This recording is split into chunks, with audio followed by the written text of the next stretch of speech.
Ya, ini memang bisa jadi kebetulan, tetapi faktanya ini bukan kebetulan.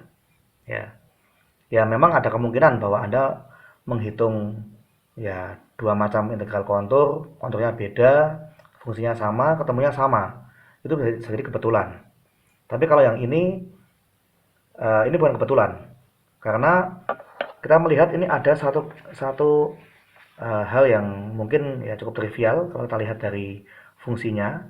Ini adalah integral dari z pangkat 2. Z pangkat 2 fungsi polinom ini adalah fungsi yang punya turunan yaitu 2z dan juga kontinu tentu saja, dan juga punya antiderivatif yaitu apa? Sepertiga z pangkat 3. Nah, ternyata di sini ada kaitannya. Seandainya fz ini merupakan fungsi yang punya antiderivatif, karena ada sebuah teorema. Kita akan lihat di sini. Ya, ini teorema yang ya mungkin bisa dibilang ini teorema fundamentalnya gitu ya untuk integral kontur di kompleks. Bunyinya adalah jika fz suatu fungsi kompleks yang kontinu pada suatu domain D, maka tiga pernyataan berikut ekuivalen. Artinya satu benar akan berakibat yang lain juga benar. Satu salah berakibat yang lain juga salah. Yang pertama adalah f kecil z memiliki antiderivatif f besar z di D. Artinya kalau f besar z diturunkan, ketemunya adalah f kecil z. Itu yang pertama.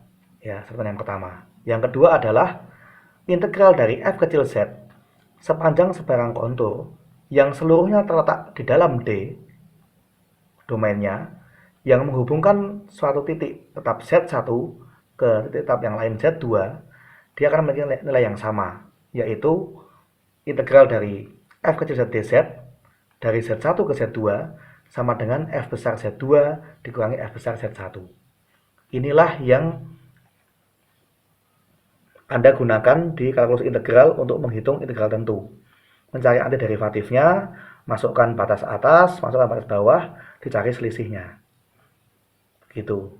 Dan ini ternyata di kompleks, kalau f kecil z memang memiliki antiderivatif dan konturnya memang terletak pada domain tersebut, maka Anda bisa menghitung integral konturnya dengan menggunakan antiderivatif.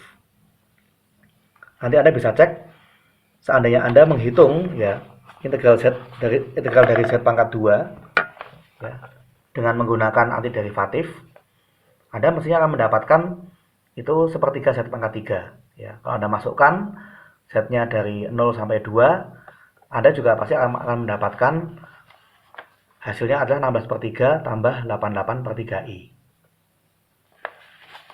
Nah, kemudian sifat yang ya, ketiga, integral dari fz atas kontur tertutup yang seluruhnya terletak di D, semuanya akan bernilai 0. Ya, ini sebenarnya cukup jelas dari bagian yang sebelumnya, yang pernyataan B. Karena kalau misalkan tertutup, itu berarti kan Z1 sama dengan Z2. Berarti nanti yang di sebelah kanan, F besar Z2 dengan F besar Z1 akan sama. Kalau dikurangkan berarti nilainya 0. Kan begitu. Ya, bukti dari ini ya sebenarnya juga ada miripnya kalau di kalkulus vektor, itu mengenai teorema teorema mengenai integral garis ya, di mana antiderivatifnya itu diganti dengan gradien. Ya, jadi ada fungsi skalar potensial yang kalau dicari gradiennya sama dengan suatu fungsi bernilai vektor. Nah, kalau di kompleks ini simpelnya akan sama dengan antiderivatif seperti halnya di kalkulus bilangan real. Dan juga ada sama formulanya, yaitu mencari antiderivatifnya, masukkan batas atas, batas bawah, dicari selisihnya. Ya, saya rasa Anda bisa memverifikasi apakah benar ya. Ini saya mencari integral dari Z2 dz dari 0 hingga 4 plus 2i. Ini mestinya akan sama dengan sepertiga Z pangkat 3 dari 0 hingga 4 plus 2i. Ini akan sama dengan sepertiga dari 4 plus 2i pangkat 3 dikurangi 0 ya, jadi kan nggak perlu saya tulis. Dan ini hasilnya Anda bisa verifikasi, ini akan sama dengan 16 per 3 tambah 88/3i.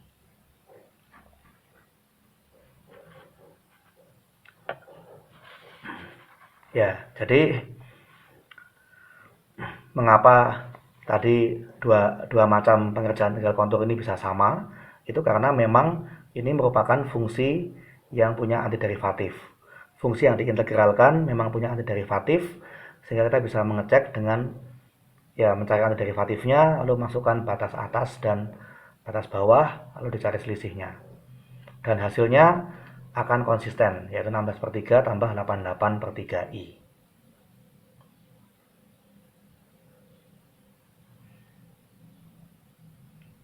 Ya, tentu saja tidak semua fungsi bisa diperlakukan demikian. Contoh yang di video sebelumnya, Z sekawan dia tidak memiliki antiderivatif. Pada seluruh, maksudnya mungkin ada antiderivatifnya, tapi belum tentu terdefinisi pada seluruh bidang kompleks. Sehingga kita saat mengerjakan integral kontur dengan kontur yang berbeda, meskipun awal dan akhirnya sama, ternyata ketemu hasil akhirnya bisa berbeda. Tapi kalau dia punya antiderivatif, beda kontur pun akan tetap sama hasil integralnya selama batas bawah sama batas atasnya sama.